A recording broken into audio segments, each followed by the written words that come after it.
information, because if you came here and you don't think you're an alcoholic and you take the test and you go and you wake up to, oh my God, every time I feel the effect of alcohol, I break out in an incredible yearning for more. I have alcoholism. I didn't think I had alcoholism because I got arrested for heroin. I didn't think it was alcoholism. Now you know. I think that's good information. Or if you did the test successfully every day for 2 weeks and it never kicked nothing in gear, you can find out you're not an alcoholic. I think that's good information. You may, 10 years from now, you may want to go to your daughter's wedding and be able to have a glass of champagne. If you're not alcoholic, you could do that. And I'll tell you why this is important. And it's not that if you also did drugs, we want to kick you out of AA. It's not about that. It's that we want that Alcoholics Anonymous, to remain safe, we want to be able to trust that that everybody in here is on the same page. You may have a lot of other problems, but you can't drink. What would happen if we ended up with a fellowship in 20 years where maybe a third of the people here had all kinds of problems, but they weren't alcoholic, and that means that they could have 2 drinks occasionally and nothing would happen to them, as my sister can have 2 drinks and nothing happens to her? Then Alcoholics Anonymous would become a place that I couldn't trust, because I wouldn't know who's on the square and who's not. And I've run into members. I ran into a woman in Tucson.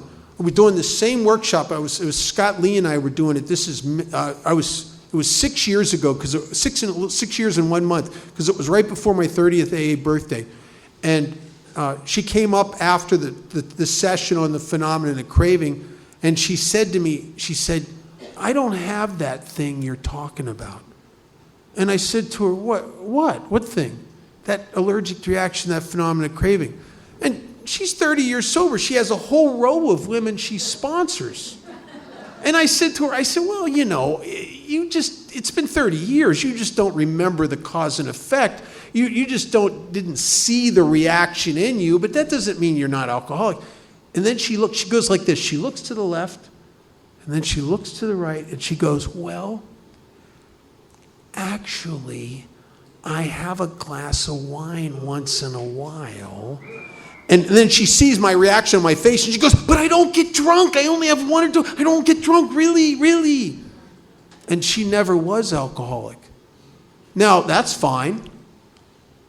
But here's what's turning my stomach. There's a whole row of new women there that she sponsors. And are they ever going to be, when they find out that their sponsor is having a glass or 2 of wine occasionally since she sponsored them, are they ever going to be able to trust in Alcoholics Anonymous again? So the singleness of purpose is really to keep this safe for the one commonality. And you can have a lot of other problems here. You can have problems with cocaine and heroin and pills and gambling and sex and choking little baby chickens' necks. We don't even care. But you got to have alcoholism. You got to have alcoholism. And it's very important. And I got that. I got that thing. If I were to take that test, I got the mind of a chronic alcoholic. And there's a line in our book that says the alcoholic's problem lies mainly in his mind. So, all right, I'm going to take the test because I think you guys are full of crap. I don't think I'm an alcoholic. I'm going to that bar and I'm going to have 2 drinks. Okay, 2 drinks, that's it. And then I got to go home, can't take nothing else. No more, 2 drinks, that's it. About halfway through the second drink, it's going to become very clear to me that this is a bad test day. Well, because that game's on. I didn't know about that game being on. For God's sakes, I can't leave now. Or that girl would walk into the bar, the one that could be her. Got to have a drink with her. Joe comes in. Joe's always got something good on. Got to have a drink with Joe. Bad test day. Tomorrow would be a better test day. And tomorrow I'd try the test again. And in the middle of the second drink, as the effect of the alcohol starts to hit me, it's like I change my mind. And I find plausible, realistic reasons why this is a stupid test to take today. And that's the way my mind works. So I got that. Well, the other thing the book says, or if when you honestly want to, you can't quit entirely. Well, we already did a show of hands of how many of us honestly wanted to and always went back to it. And that's because of the spiritual malady. There is an acknowledgement and an acceptance of the physical aspect of alcoholism that is essential to get you in the door here, but there is no treatment for that. So what we have to treat is our abnormal condition and our abnormal reaction to abstinence. The thing that drives me insane, sober, so insane that one day I'm going back and I'm picking up the thing that almost killed it. I swore to myself.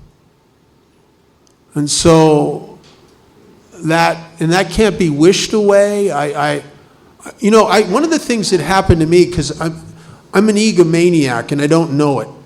And egomaniacs think that all they have to do is learn. They just have to have more knowledge and they'll conquer anything if they know. And so after several treatment centers, when I got to the point where I really knew I was an alcoholic, I thought, armed with that information, that I could beat this thing. And in truth, all I was doing was entering into the most horrific, degrading, degenerate years of my life, knowing I'm an alcoholic and swearing I'll never drink again, and then failing and failing and failing and failing. Because when I really honestly want to, I cannot quit entirely. And I didn't think that was true, because I suspected that if you gave me a lot of the right drugs, maybe I could not drink. And even then, I would always go back to drinking. Just like Dr. Bob, I would always go back to drinking eventually. See, I'm the real alcoholic. And then it says something that should be good news. Didn't sound like good news to me.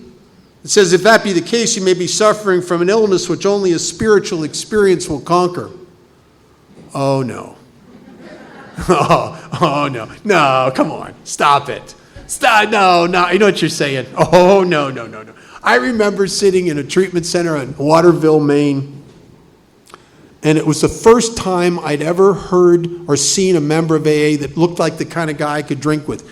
He was a tough guy. He was part of the Thomaston State Penitentiary trustees group of Alcoholics Anonymous. They used to bring them out of the prison and bring them down to this treatment center to put on a meeting. And this guy was the speaker, and he had tats. And this was in the days when only gangsters. No, the tats were not chic in those days. These were prison tattoos. He was covered with prison tattoos. He had big arms like he'd been in that yard pumping iron 8 hours a day for years.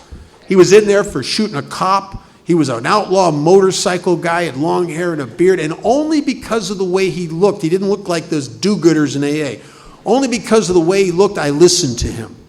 And he told a story that, oh my God, he was such a tough guy. He pistol whipped people. He took no crap off anybody. Oh man, I'd drink with this guy. Because when you're secretly weak and pathetic and afraid a lot, you always want to drink with people like that because they got your back. And this is a tough guy. And I'm listening to him. And then he talks about coming to AA in prison. And then he said, and I went to AA and I found God.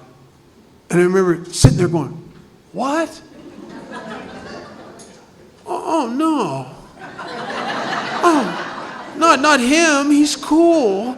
Oh my God, he's a sunbeam for Jesus. Oh no. Oh no, what have they done to him?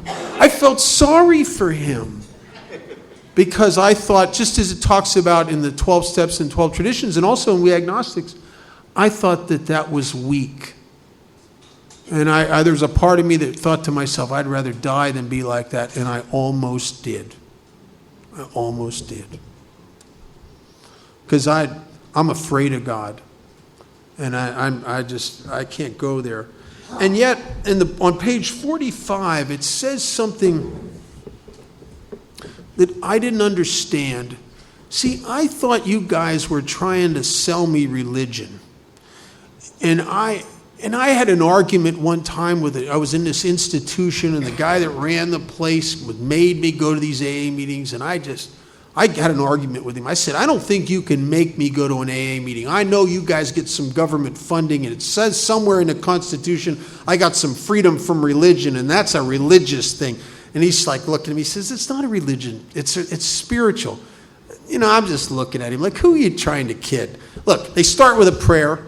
They say, talk about God. They pass the basket, and they end with a prayer. That looks like religion to me. And he kept saying, it's not religion. It's spiritual. And I was so on the muscle about that. And that's lack of religion's not my problem. As a matter of fact, it's not even lack of faith. It's lack of power. Lack of power is my dilemma. Do you know, I've watched some amazing religious people drink themselves to death. 30 some years ago, I took a run at sponsoring a priest who, my sponsor had sponsored him. A couple people had taken a run at him, a guy named Frank. He was a good priest. And I remember he called me up. He went back to drinking. I couldn't believe him. He was praying. He was doing, and he's back to drinking, and he's sobbing uncontrollably into the phone because God's forsaken him, and he doesn't understand because he has tremendous faith in God. For God's sakes, this guy prays more in one day than most of us will pray in a week. He reads more spiritual literature in one day than most of us will read in a week. He's dedicated his life to God and his church, and he's asking God to keep him sober, and he's back to drinking, and he goes to AA meetings with prostitutes and drug dealers and thieves and the dregs of the earth, and God's keeping them sober. And why isn't he keeping him sober? And I'll tell you something, I was baffled because I knew that I was sober only through the grace of God. And if that was true, in my way of thinking, this man of the cloth would have a leg up on a bum like me. But lack of faith was not Frank's problem. It was lack of power. I live in Las Vegas. And if you were to come and visit me in August, there are days when it'll get over 115 degrees. It's hot. The Chamber of Commerce will try to tell you it's a dry heat. So's hell. It's hot. And I could take you in my car and take you out about 40 minutes outside of town to one of the largest bodies of fresh water in the western United States, Lake Mead. I could pull right up to the edge of the lake, let you get out, let you drink some of the water in the lake, let you jump in the water, let you swim in the water, stick you back in the car, drive you about 40 miles or out into the desert, and let you off on the side of the road in the desert and give you a map with 9 steps of directions on how to get back to that water so you don't die of thirst. Do you know that if you don't follow the directions on how to get to the water, you will die of thirst in the desert with absolute faith that the water exists? But if you don't find a way to get to the water, you're as dead as the guy who never even believed the lake existed.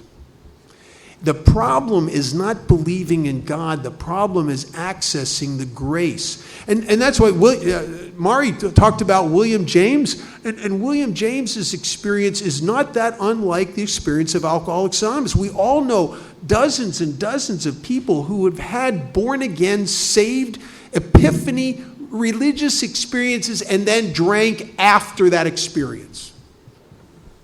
That drank with complete faith that God was the answer. The problem is they couldn't access the power. That's the problem.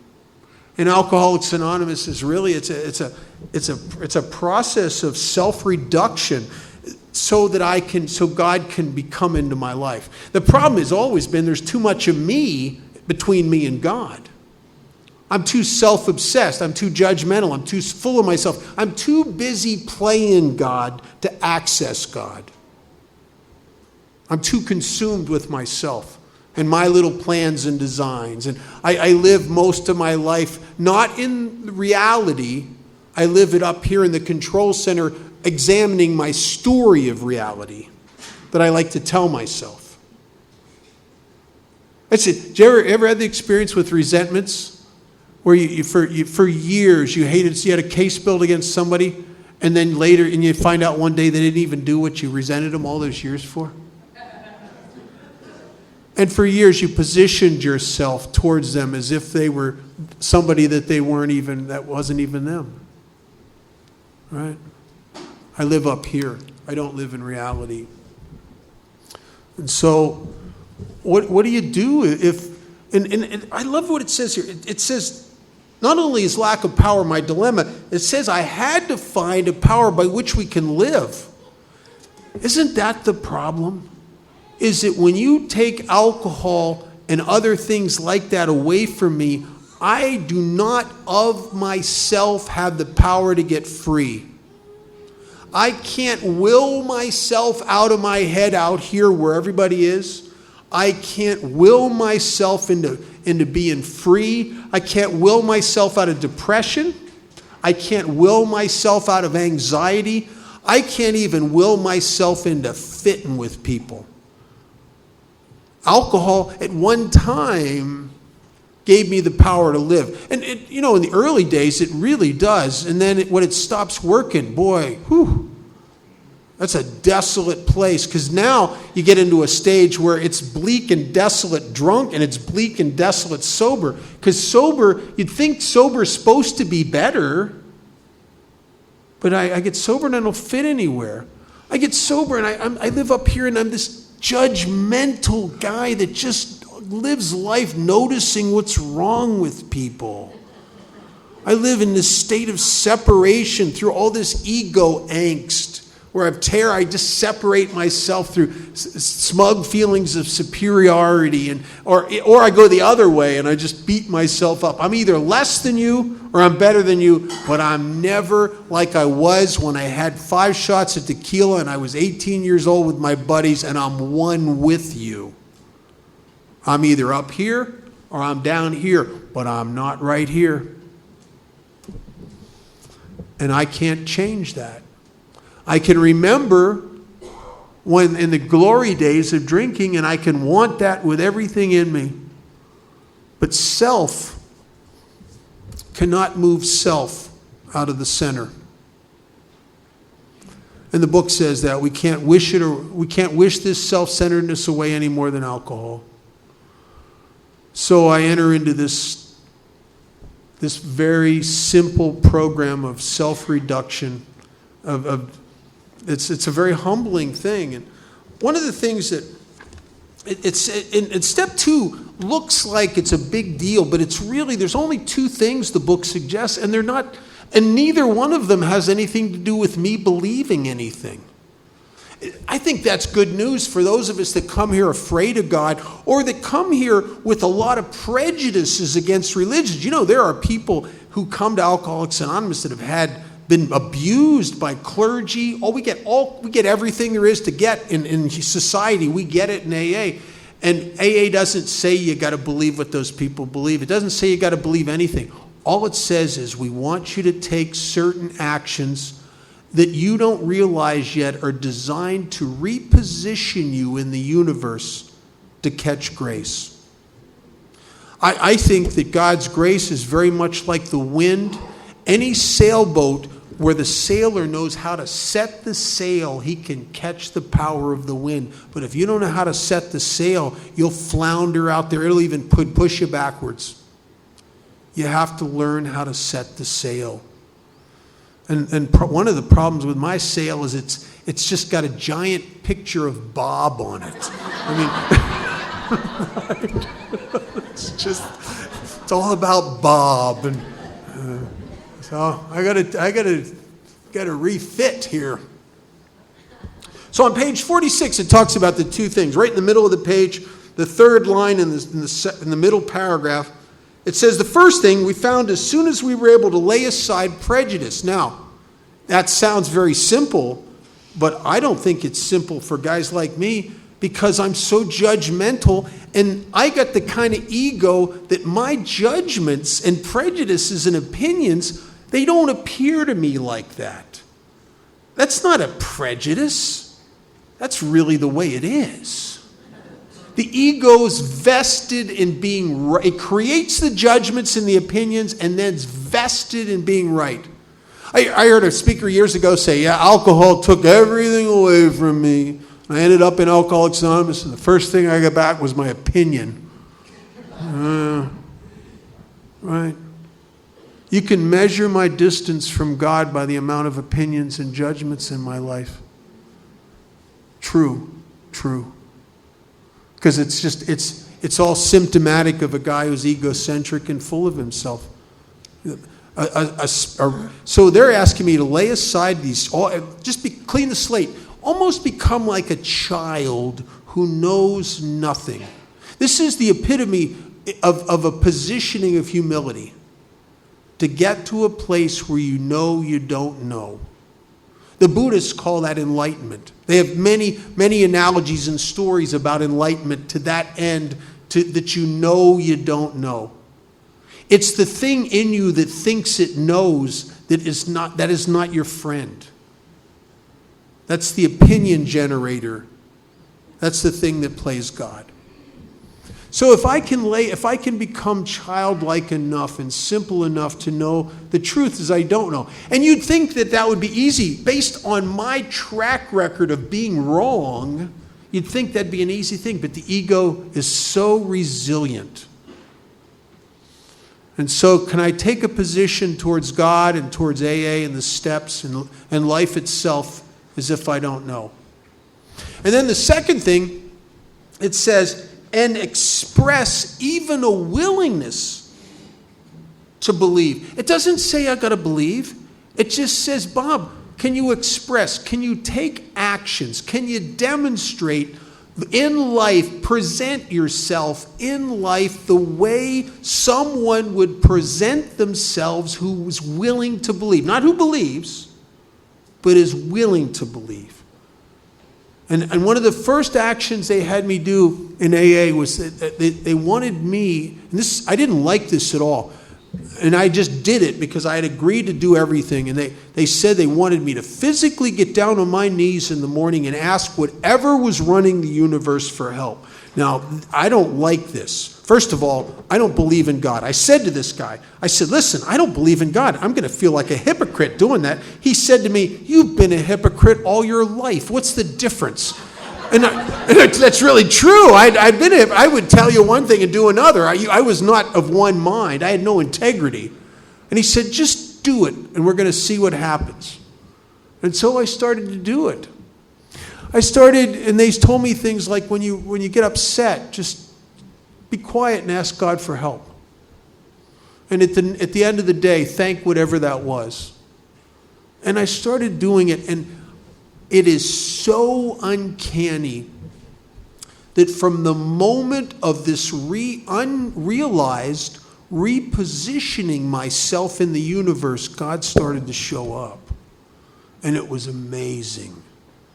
I was talking to my friend Will. We were just, I'm not going to get into the Mary Magdalene story, but from the moment God's presenting himself in my life as a result of me presenting myself in the universe as if I was willing to believe, started to convince me, because the cause and effect that I'm starting to witness is the cause and effect of whatever's behind this evidently cares about me, because it's all positive. I can't tell you how many times in early sobriety I'd go to a meeting and I'm nuts. I'm spinning in my head. I feel bad. I'm fighting a deep depression. I'm just a basket case, and I don't know what's wrong. And I would go to the meeting, and some stranger is in the meeting talking about what's going on with me. And I'm sitting there going, oh my God. He's nailed my problem, and he's nailing my solution. And I got to do that. I started realizing that God was speaking to me through the very fabric of the universe, and especially through the people in AA. I remember one day I went to work, and I was working at this place called Wonder World. I was not sober that long, and I got in there, and the minute I got in there, my boss was there, the owner of the company, and he just raked me over the coals. What he really did, he disrespected me. And I'm sober just long enough to have enough self-esteem to be dangerous, you know. And you can't. I've gotten my rights back, you know. I'll tell you, the worst thing that can happen to a guy like me is get a sense of entitlement or rights. Oh my God! I think that over the gates to hell should be the saying. It's the principle of the thing, you know. Oh man, you want to watch a guy like me hurt myself. Watch me say that and then go forward in life. Oh man, and he's disrespecting me, so I wanted to punch him. Except that he's an ex-Golden Gloves champion and a boxing commissioner, and I've got a resentment. I'm just not stupid. But I'm going to quit my job. But here's what he did. This is so unfair. He disrespects me and then leaves for a series of appointments. Now, you can't just walk out now because you got to say a few things to let him know how wrong he is before you quit. So I'm in there chewing on this all morning. Do you ever have conversations in your head with people that aren't in the room? I mean, I'm just having a conversation. I'm straightening him out over and over in my head. And I'm getting worn out. And finally, it's time for lunch. And this thought comes into me. I don't know where it came from. It was not from my head. It was from somewhere else. And the thought is, hey, you better go to a noon meeting instead of going down to that lunch counter. And I ran out to my car, and I got in my car, and I shot down across town to this noon meeting. It had already started. And I went in, I sat down there. And about a minute or so after I sat down in the meeting and I started, I'm the kind of guy, I'm not present for immediately. And I just started to become present in the meeting. I was settling into the meeting. A stranger that I didn't know started talking about something that had happened to him at work and how he was ready to quit his job. And he went to his sponsor, and his sponsor said, your boss asked you to do something and you didn't do it. And when he jumped you about it, all you did was giving him a bunch of excuses. You were wrong and he was right. You need to go make amends to your boss. And that was exactly what had just happened to me. My boss the night before, as I was getting ready to leave work, he asked me to do some little nice thing for the store. And here's the problem. I selfishly don't want to do it because I got to meet my buddies. And I'll do it some other time. And I just got out of there because I wanted to do what I wanted to do when I wanted to do what I wanted to do. And I left and I didn't do it. And I came to work and he just caught me and jumped me. And I don't take out, egomaniacs don't take criticism well. And instead of owning up to it and being a man and saying, man, I was wrong. I didn't do what you say. I'm sorry. I'm going to take care of it. I gave him a bunch of excuses, which made it worse. And I leaving that meeting on my way back to work, and I knew exactly what I had to do. I had to go face my boss and man up and make amends. I didn't want to do it. I hate amends. I think amends is the nuclear deterrent of the spirit, I'll tell you. There's a lot of crap I don't do because I see amends coming. No, really. I'm not as virtuous as I may act at times. It's just I don't want to pay the price later on. And I went back. I remember going up to Art. This guy, Art Laurie, was my boss, and I went right up to him. And he didn't come back right away. I did what he wanted me to do. I made sure it was done right. And he finally came back after one of his appointments. And I walked up to him and I said, Art, I want you to know I'm so sorry. I was really wrong. I didn't do what you asked me to do last night. Instead of manning up and doing it, I gave you a bunch of excuses. And I'm sorry. It's done. I really did it the way you wanted me to do it. And I'm wrong. And he put his arm around me, and I remember this. It was such a nice gesture. He put his arm around me. He said, hey, kid, we all make mistakes. And he told me a little story about something he did when he first got into that business and how he screwed up. And I'll tell you, it was like this job that I hated and wanted to quit, became the nicest place to work. Oh, my God, it was such a great place. And the point is, who's the choreographer? Who's pulling the strings here? And I started to come to believe the only way a guy like me could. I started to position myself as if God existed and as if God loved me. And my positioning in the universe was like setting a sail to catch the grace. And it started coming my way. And I'll tell you, that's true to this day. If I'm out of line, then the problem is I have to reposition myself here. I've joined the ranks of the unsurrendered. I've joined the ranks of the opinionated guys that are playing God. My first sponsor used to say that to me all the time. I'd go to him with lists of people, mostly people in AA, that are just stupid and out of line, you know. And I critique what you share in meetings, and then I want to tell you what you should have said. You know, I'm that kind of guy, right? I'm an idiot, right? And I'm in general service, so I've learned the traditions just enough to look for tradition breaks, you know. And I go to him and I'd start to, so-and-so's selling Amway in the parking lot of the Thai Club, and so-and-so's a 13-stepper. You know what he said? I was bitching about this guy who was a 13-stepper. And he said to me, "You're just jealous because he's getting more action than you are." No, that's not it. It's the principle of the thing, you know.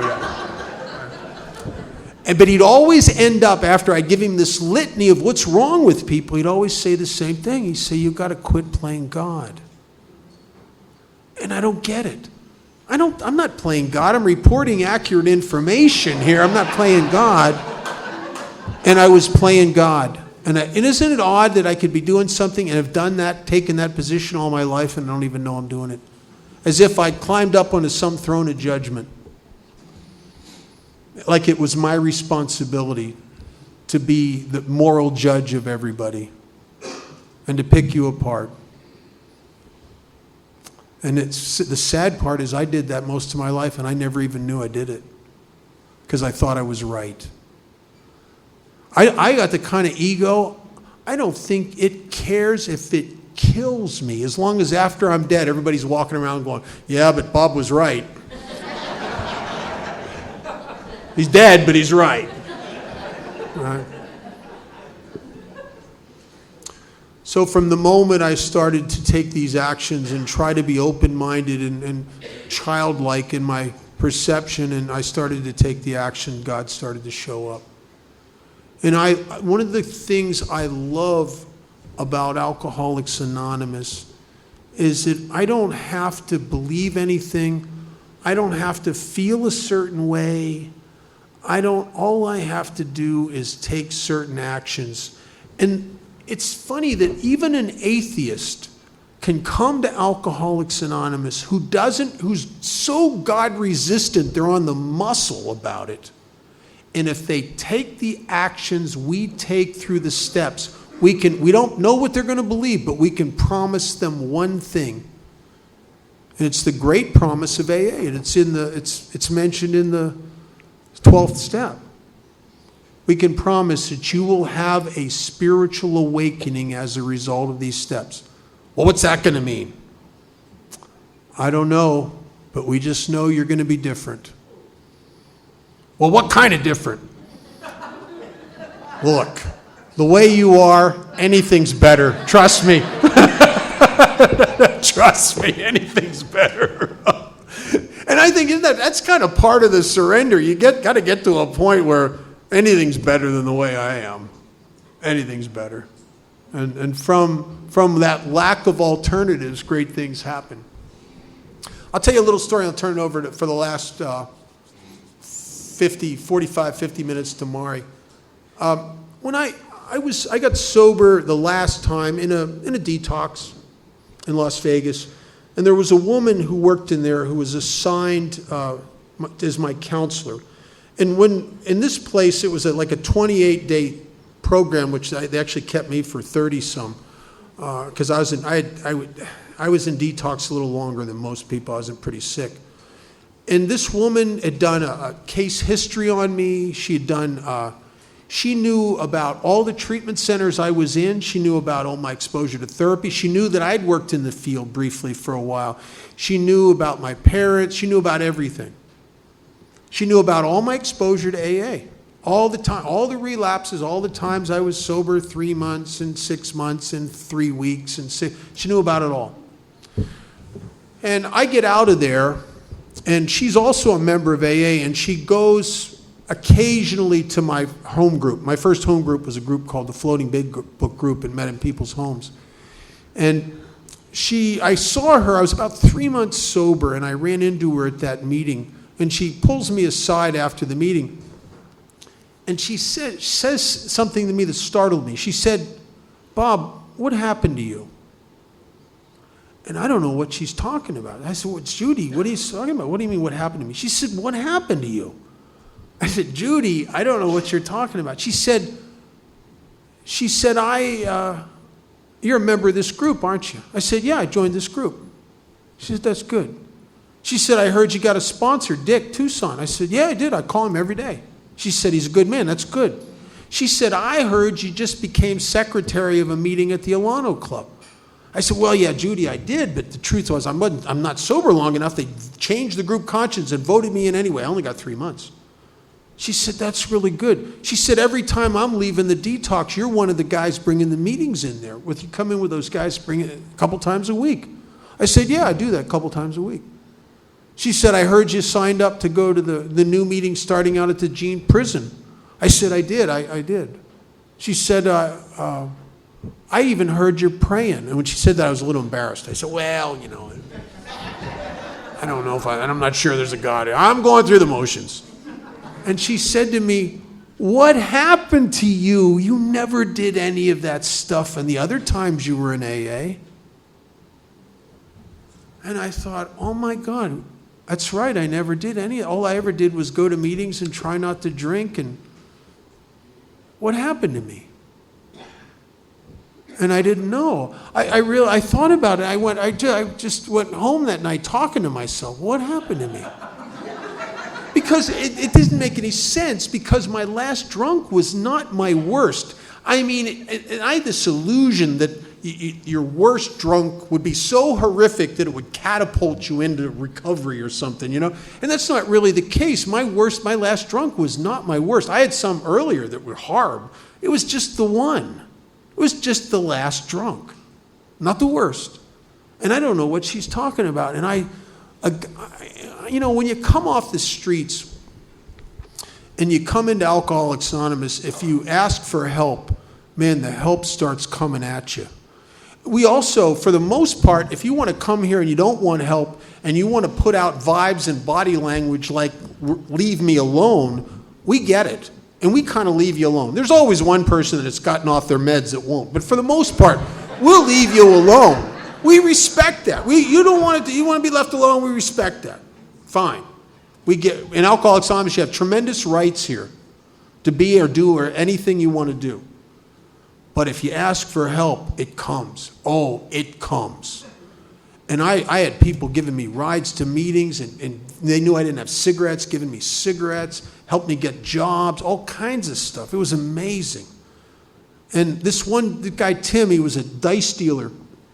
He comes up to me after a meeting, and he knew I didn't have anything. I'd been off the streets. And he came up to me after me, he says, "I need your help with something." And I said, "Yeah, what do you need?" And he said, "Come on out to my car." And he said, he's on the way out there, he said, "My wife is really on my back about getting rid of some of this clothes and cleaning out some of these closets. And if you could really help me out by taking some of this stuff off my hands." And he opened the trunk of his car. He had some sport coats and some really nice shirts and slacks, and they were all my size, and he had just got them out of the dry cleaners, and they were very nice. And he knew how to help a guy who was help resistant. Because if he would have said, "You don't have anything, let me do you a favor," I'd have blustered up and probably said, "Nah, I don't need your help." But by asking me to do him a favor, yeah. It's a shame I didn't say, "She doesn't have a car you want to get rid of." But he gave me these clothes, and then he had a box of novels in the car trunk. And he said, "Would you like to read these? I've already read them." And I said, "Yeah, man." I looked at some of the titles, a lot of fictions, a couple science fiction, a couple mysteries, not recovery stuff, just good kill time reading stuff. I like to read that stuff anyway. So I took this box of books. One of the novels I started reading, and I got to a place in there where I read something that blew my mind, and all of a sudden I understood exactly what had happened to me. And in this novel, there was a part where these scientists had gotten fascinated with an aspect of the human brain. And they discovered in the human brain, it was a part that it had a Latin name, but they referred to it in the book as the pleasure center of the brain. And it's where you get high from alcohol and I suppose possibly other things. And without this pleasure center, you would never experience the euphoria. So what these scientists did in trying to understand this is they got these laboratory rats and they put 2 tiny wire filaments into the pleasure center of the rat's brain, and they would pass a mild electric stimulus through those wires, and what would happen is the rat would get high. So they hooked it up to a pedal in the rat's cage, and the rat would learn he could hit the pedal and get high. So, the rat just laid on the damn pedal. I mean, he don't sleep, he don't eat, he don't stop for sex, nothing. He's just hitting that pedal, just partying, hitting that pedal. And he does that after a while. They realize he does it till he dies. Usually he'll seize up from dehydration and his heart will give out, and he doesn't sleep, and he'll do it, he'll pedal himself to death. Well, once the scientists realized that these rats were doing it to their own death, they would put monitors on the rats to measure their physical condition. And when a rat became in danger of dying, they would turn the juice off. Now that poor rat, who's been hitting the pedal for a while, hits it again, only nothing happens. And then he hits it again and nothing happens, and again and again and again and again. And after countless futile attempts to turn the juice back on, the rat finally wakes up to the reality that this party once and for all is over.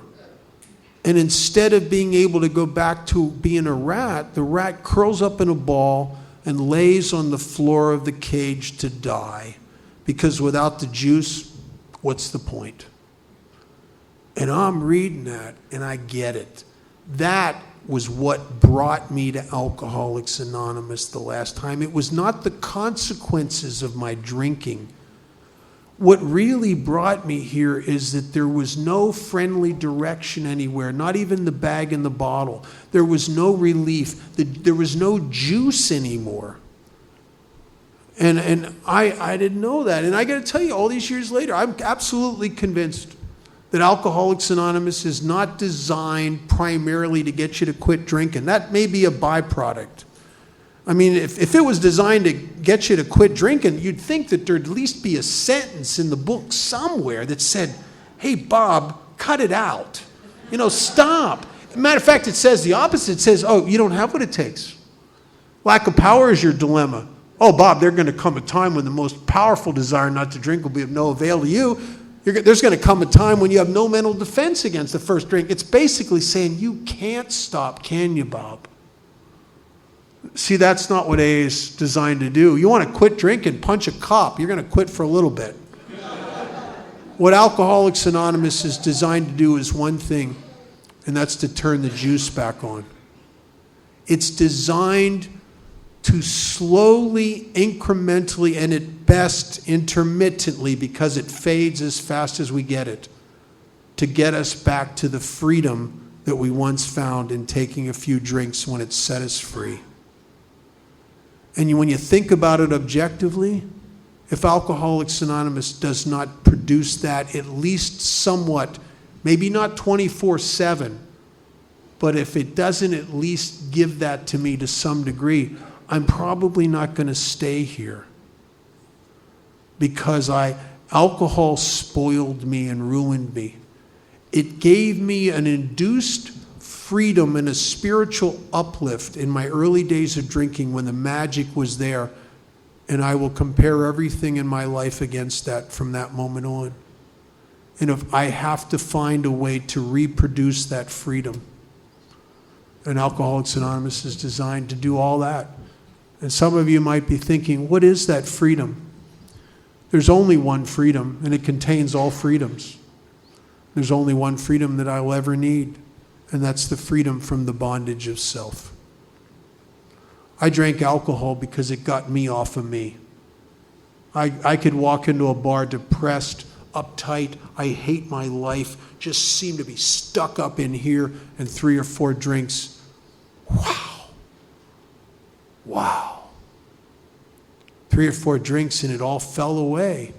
Whatever was between me and life itself seemed to dissolve away, and I could come out and play. I was free. And if Alcoholics Anonymous doesn't set you free, you're missing something, because that's what it's designed to do. And hopefully this weekend we'll share a little bit of our experience and how to do that. How do you, not once and for all, there is no once and for all for a chronic illness, but how I have a process and a way of life and a fellowship and in a vehicle of service in my life that will intermittently relieve me of the bondage of self and set me free. And I'll take it. It's better than when I got in alcohol. Isn't it funny? I never bought a bottle of whiskey and thought that I wouldn't need to get another one the next day. See, every day is the day I got to re-up in Alcoholics Anonymous. Because yesterday's bottle of AA is drunk up and gone. I got to re-up today. And that's what the nature of the chronic illness and this perfect program of recovery. So I stay here. I stay in the middle. I stay active. I stay involved. Not perfectly. Matter of fact, there are days when I'm pretty decent example of AA. There are other days where I just want to walk around wanting to apologize for not being a better member. I mean, we're all kind of like that. But we stay in the game. And if you stay in the game, God will have his way with you. Mari, take me off the hook.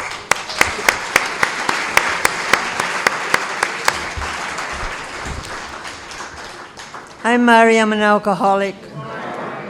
You know, Bob spoke about selfishness. It was Bob Marley that first took my inventory when I was in Jamaica. I was a hopeless drunk, and Bob Marley, his religion he's a Rastafarian. And what had happened was some friends of mine came and said, you really need some religion, you need some God in your life. Why don't you come and sit with the Rastafarians? They have a God called Jah. And if you smoke a little Sensimilia, you will have contact with Jah. So I went up there. I went up into the mountains, and they're all there, and they read from the Old Testament. And I watched them, and they rolled this big spliff, and it was so big you couldn't even see their face. And they went, I just want to mellow out, man. Have a little vision. And they lay down and meditated. That's not me. When I drink, I want action. When I drink, I want justice. I will eventually end up lying down whether I want to or not. So I realized that ganja wasn't for me. And it says to be gravely, and page 33, to be gravely affected, one does not necessarily have to drink a long time and take the quantity some of us had. Some of my friends said to me, we've been watching you. We've watched you from almost you've had your first drink. We've been smoking marijuana forever. You've only been drinking the same time, and you get hopeless. You have no control. You become an animal when you drink. Anyway, somebody must have told Bob Marley about my experience. And one day I'm in the garage. And Bob is very much against alcohol because it's against the religion. And he knew me because I lived across the road from him. So he knew me well.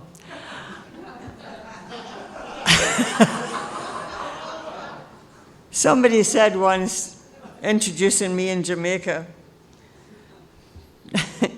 this guy was a cricketer. He was a world-famous cricketer, captain of a cricket team, and he took me to a party. And the person said to him, who's that behind you? And I came around the front, and the person said, oh, I want to introduce you to Mari. Do you know Mari? He said, no, she's more famous than you, man.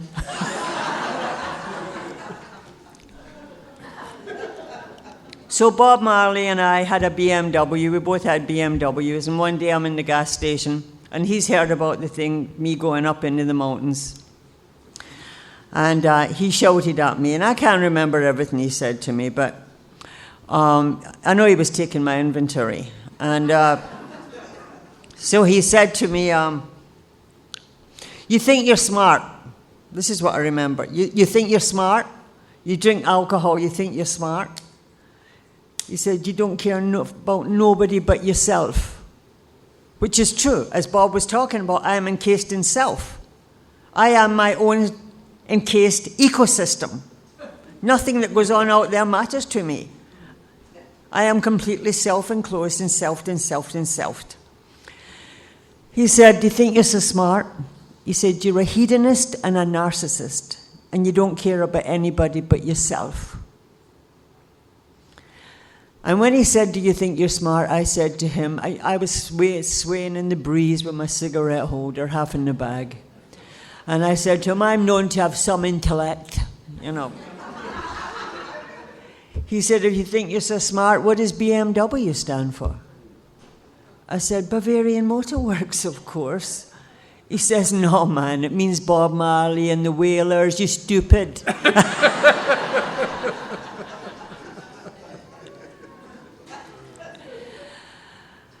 That was when I began to realize that I had no control. That is when I began to wake up with the shakes in the morning. That is when shopkeepers began to call the police. Because in Jamaica, they have open-fronted shops. And there was a dry cleaner, and I didn't like how he dry cleaned my clothes, and I tried to jump over the counter to hit him. My husband was not happy. And then I used to go to the country club, and alcohol had let me go from being an introvert to an extrovert. Now I go to the country club. I can have 2 drinks, 3 drinks, maybe just 1 drink, and I don't know what I'll do. And if somebody doesn't agree with me in what I'm saying, I'll pick up a bottle and challenge them to a duel. And I got into a lot of trouble. So alcohol was taking me beyond anywhere I ever thought it would take me. And it's true what it says. It's true of potential female alcoholics go down the road very quickly. I had been drinking 4 years when I crossed over and became a hopeless alcoholic. And I got into a lot of trouble, and I got my husband into a lot of trouble. And I drank every day I carried my second child because I'd lost the power of choice and drink. And I'm so sorry I did that. And I don't know why he wasn't born with fetal alcohol syndrome. And then what happened to me is eventually I went off into Canada, and I started going into mental institutions. And in the mental institutions, I loved it because I used to try and pretend to be something. I used to see a guy walking around all the time. He never stopped, and I heard he was a schizophrenic. And every time I went in there, he was in there, and I was the only one he would talk to. So I used to follow him up and down the ward, and the psychiatrist said to me, hey, you won't be getting what he's got. And that was the fun times. But I'll tell you the worst time. The worst time I was taken into the mental institution is just before I got sober. And I had been in a lot of trouble. I was in Canada. I'd moved to Canada. I'd lost my children. I'd ended up in the street, and I went in Miami, and I was back in Canada. And I don't remember what happened, but the police report said I stole a car. I went to the liquor store. They wouldn't serve me. I stood on a crate.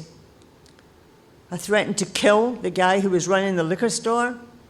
I left, banged into somebody when I was leaving, had a 5-car pileup, and they had to get the Jaws to get me out. Nothing happened to me. I was so drunk. And I remember what happened was they took me into the psychiatric ward, and they had me in there for a long time. I had a complete and utter break. Complete and utter break.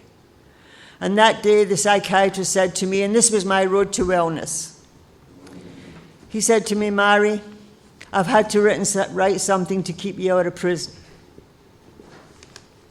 And he let me read it, and it said, chronic alcoholic, abnormal personality, and depressive.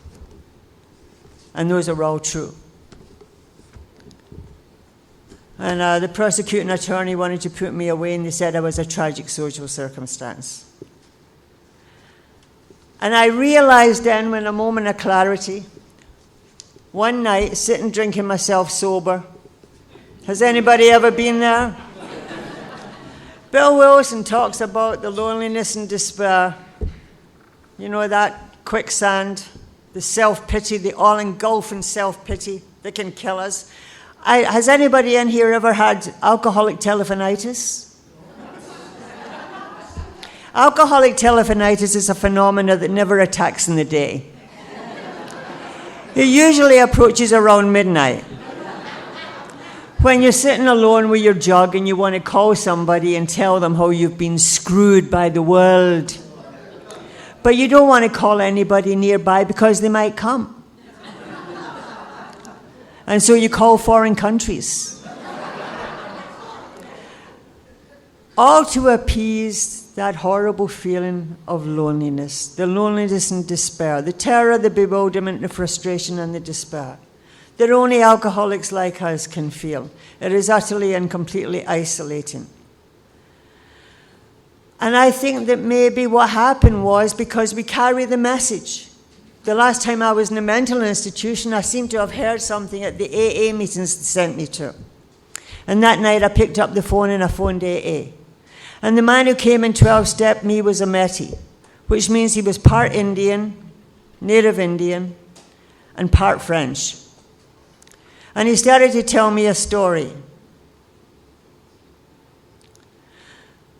And some of the stories he told me I had heard before, because I'd heard them all when I was in the mental institution. When I was in the mental institution, one of the times a psychiatrist said to me, one day you're going to go to Kingston Penitentiary, which is a maximum security penitentiary. He said, if you do what we're trying to get you to do and go to AA, one day you will carry the message into the maximum penitentiary. And you know, one day I did. And I used to go every month to the maximum penitentiary. And it's a horrible place. And the people in there, some of the guys told me their stories. And one guy told me that he came out of a blackout in prison cell. And he thought that he was just in for being drunk. He'd killed his mother, his wife, and his child in a blackout and didn't remember it with a knife. And he had to be told that. And these guys were never coming out, some of them. But the other story I was told when they said, go and sit at AA meetings. And he said to me, Mary, first of all, I'm going to send you for assertiveness therapy. I said, I don't need assertiveness therapy. I'm in here for trying to kill somebody. He said, alcoholics. He said, let me tell you something. Alcoholics don't have enough self-esteem to be assertive. So therefore, they are aggressive. And that's why you're in here, for aggression. Because you don't have enough of you inside to stand up for yourself. You're very thin-skinned. Most alcoholics are very emotionally immature. He told me that. And we are extremely sensitive. We can even be today, you know. But I heard something when I used to go to the AA meetings. Now, when I went to the AA meetings, the people used to ask me in the institution, do you have hope, Mary? I'd say, I have no hope. My kids are gone. You don't know the life I've led. Look at you guys. Because they were all shiny, bright. And I was looking at me, and I wanted to stay in the mental institution. I didn't want to go out there. I wanted 23 hours oblivion, compliments of the government. So I don't have to think about the things I've done. So I don't have to go into a straitjacket again. So I don't have to be in the fetal position with depression one more time. But something must have stuck. Something that came out of this book to somebody who read it, and who brought this book, and who read out a piece, and I heard what was in the book, and it stuck with me. because something stuck. And one night I'm drinking myself sober. I pick up the phone and I phone AA. And Stan comes. And he starts telling me about the illness of alcoholism, as laid out in this book, in a way I have never heard it or never put in that language, which is the language of the heart. And I thought to myself, I am 40 years old. I've been drinking non-stop for 15 years. My life is a mess. There's nothing left. Nothing. What does it say? Having trouble with personal relationships? That doesn't even cut it. You know the second part of step 1, our lives are unmanageable? And he spoke to my soul, and I thought, he's a native Indian. And he's talking about things that I've only ever felt. What that man was doing for me, Stan, with 28 years sobriety, he was externalizing my feelings in the language of the heart. He was pulling out the stuff that had given me a soul sickness and giving it words. He was giving me something concrete that I had longed for all my life. That there must be somebody somewhere who thinks like me, who has the fears I have, who has this feeling of coming from another planet. Beam me up, Scotty. And he's not even from Scotland. Because they're all drunks in Scotland. And that was my messenger. That was my messenger. And you know, I work with a lot of women. I don't go into the prisons anymore, but I work with a lot of women. I work with a lot of street women. And they cannot imagine life with alcohol or without it. They're at the jumping off place. And I know what that is like. I am able to say to them, I know what that is like. And I ask them to talk about it. And I say to you, no matter, and then they get full of shame. And I say, there's nothing that's happened to you that, as Clancy said, there's only so many things you can do with your body. Or they're just getting it now. Wake up.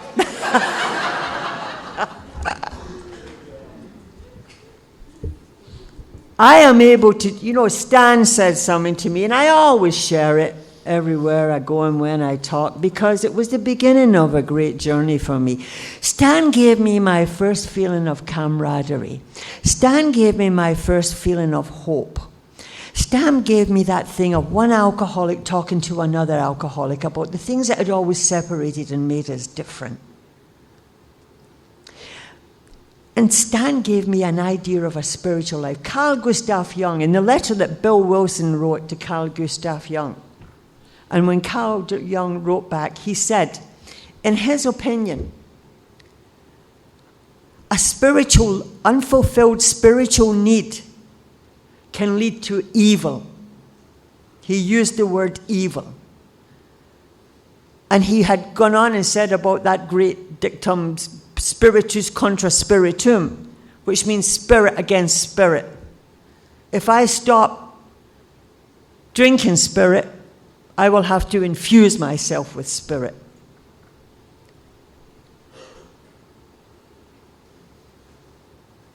Without the spirit, I walked on the black side. I walked on the dark side. I walked in the evil side with alcohol. When I talk to these women, I try and tell them this. Stan said to me, this is a spiritual illness. You are spiritually sick.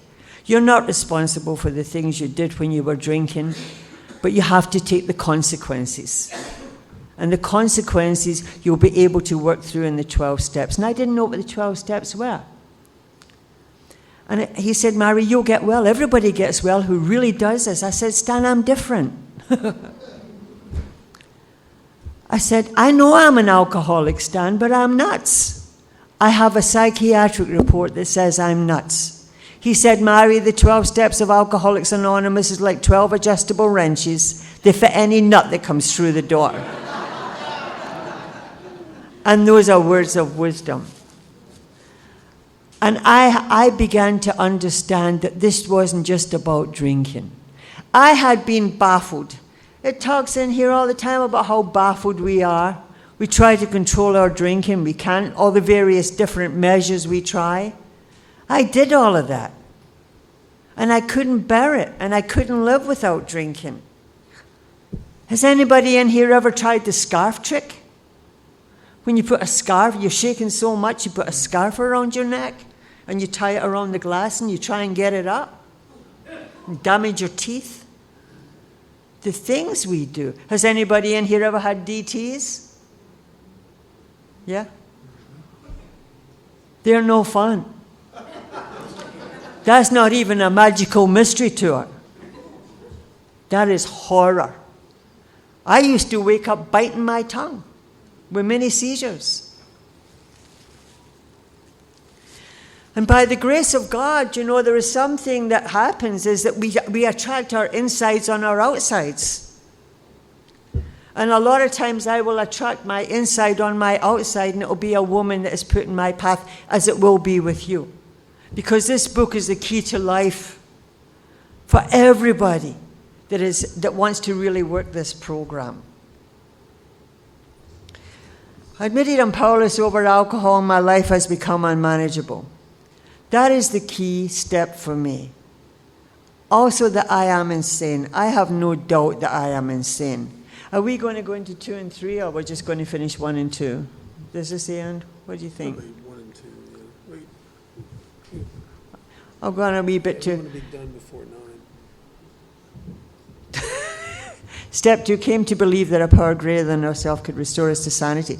So here's what happened to me. I got into Alcoholics Anonymous with Stan, and I'm very active in AA. I love AA, but I can't find a God in my own understanding. I'm shaking so bad. I shake for weeks and weeks and weeks. They tell me to eat Mars bars, which we know today. I eat Mars bars all night long. And I go to a lot of meetings. And I learned how to laugh. And I learned that it wasn't just me who was insane. That a lot of us had been where I'd been. That is back in 1984. And they did everything to make me feel comfortable. And they used to take me to a meeting that was called a newcomers meeting. And they would put those of us who used to shake in the front row. They called it Shaker's Row. And we'd all sit and shake. And we would laugh and share things. But came to believe that a power greater than ourselves could restore us to sanity. That wasn't an easy one for me. Because I had thrown away the God I was born into. I had become an atheist and I had lived such a terrible life. And how am I going to do that? How am I going to find a God? Well, the messenger comes in various shapes and sizes. And one day I heard this old woman talking, and she was the most spiritual woman I ever heard. And she was singing her song. But she was saying things like, as a drunken woman, I never went to bed with an ugly man, but I sure woke up with a few. She said, but I don't do it anymore because I am a lady in Alcoholics Anonymous. And I went up to her afterwards and I said, Helen, who is this God you have? I'm looking for a God. She said, Mary, my God's called Harold. I said, Harold? She said, you know that prayer, Our Father who art in heaven, hallowed be thy name.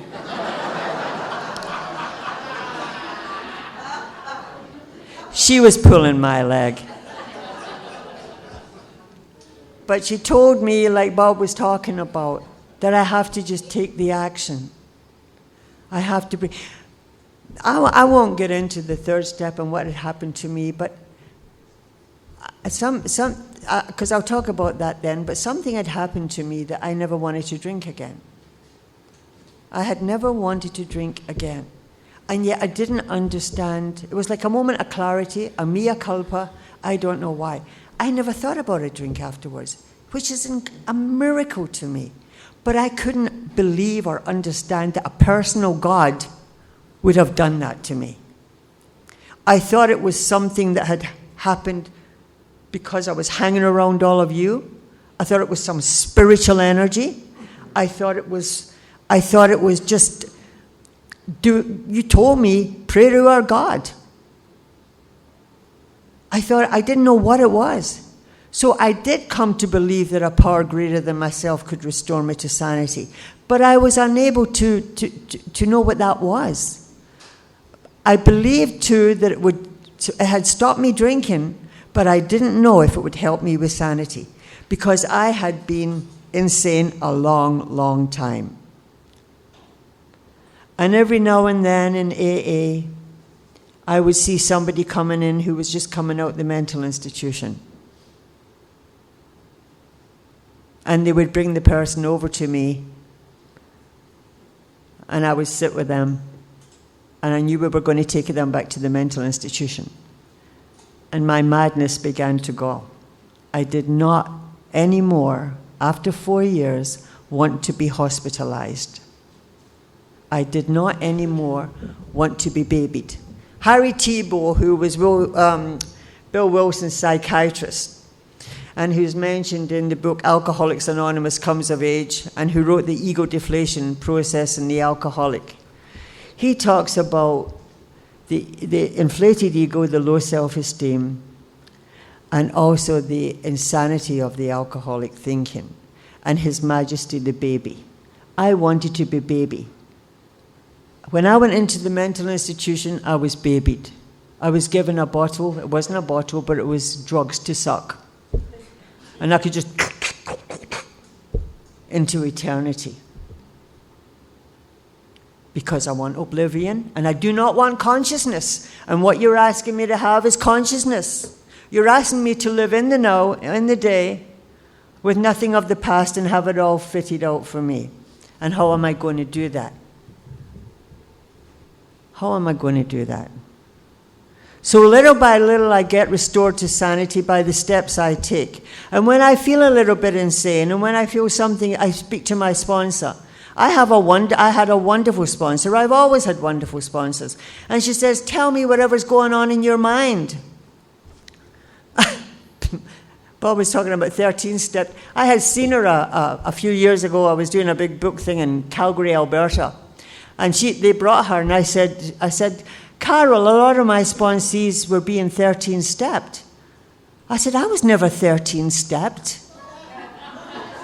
She said, do you remember what you looked like when you came in? She said, we used to take you to meetings in a shopping cart. I was not in good shape. So I came to believe that a power greater than myself could, little by little, slowly, slowly. I was not on medication. I haven't had medication since the 10th of August, 1984. And every now and then I would think that I wasn't going to be able to breathe, or I was having a panic attack. But it never happened, because I would call AA members and they'd come and stay with me. This is the greatest thing. This is the greatest antidote for my insanity. I don't know what you'd call my insanity. I have no idea. I just know I was born that way. They call it an abnormal personality. And I have no argument with that whatsoever. You know, like I said, I always knew there was something wrong with me, because people were always saying there's something wrong with you. And that just is there. That's there with me. But the gift that this has given me too, even here today now, is the fact that I am able to talk to all you people. I like you all. I love you. I never liked people because I found you were a threat. In the big book, it talks about Jim, who has suffered from a nervous disposition. It says he behaved much like normal people, except for a certain nervous disposition. And the next paragraph, he's in the insane asylum. It's not a big stretch.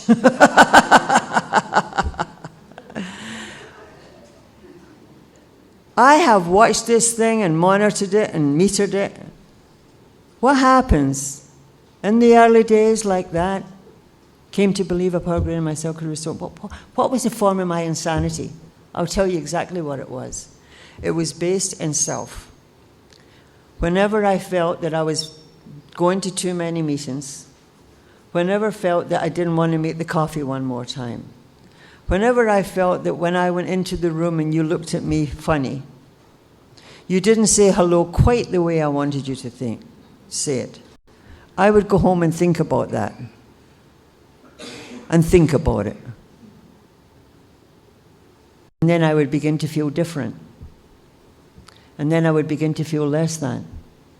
And then I would begin to get some kind of an insidious anger. And then I'd begin to think I was losing control of my emotions. Because this alcoholism is an illness of the emotions. That's what it is. Because if it was just about the alcohol, when you took away that alcohol from me, I wouldn't have needed anything else.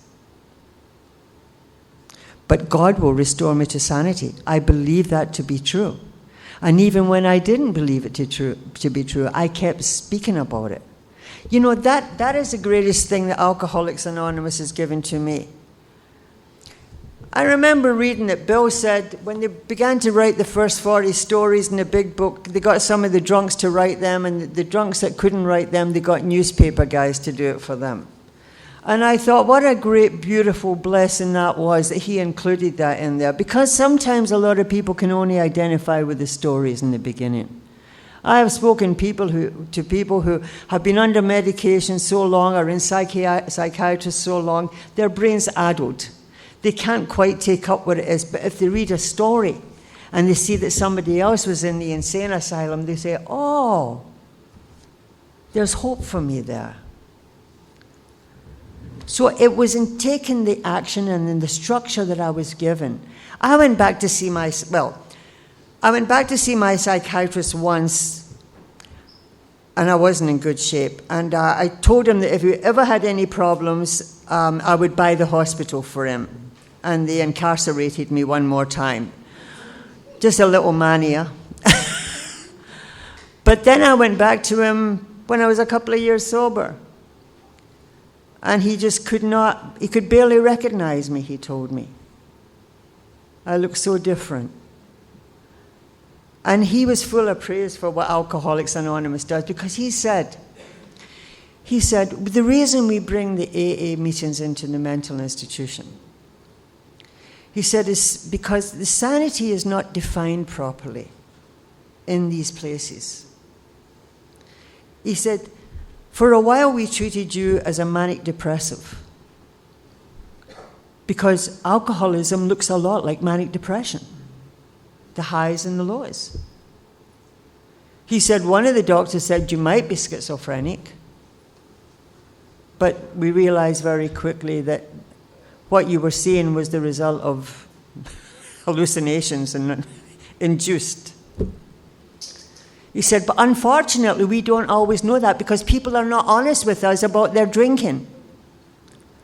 He said, it's a shame that the amount of people that will spend their life as retreads in the mental institution that are really suffering from the illness of alcoholism. He said, and that is why we bring AA in here. It's the only thing that helps. And he had utter praise for me, and I will tell you, I had utter praise for him. Because I have to say to you that my insanity was very much there.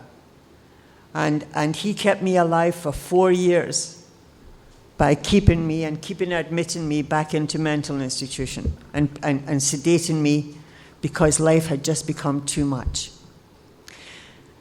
One thing I'll say to you today is that part of my madness was an absolutely and complete unbridled rage. And it was a rage that you get that, you know, that mental blackout that it talks about, the strange mental twist, or just when you've gone out your mind for a minute and you think you're mad. And you can harm, at that way back then, I could have harmed somebody. That is why I had such compassion for these guys in the maximum penitentiary, because I knew that sometimes I had a moment of madness back then. based in rage at not being understood, at whatever was going on in my mind, and you mix alcohol with some of that psychiatric medication, and you don't know what you'll do. So I am so very grateful that I've been given all of this. Not only given all of it, but it seems to me that the same way God put everybody in place for this, the writing of this book and for the coming together of Alcoholics Anonymous, you know, it's my opinion, it started many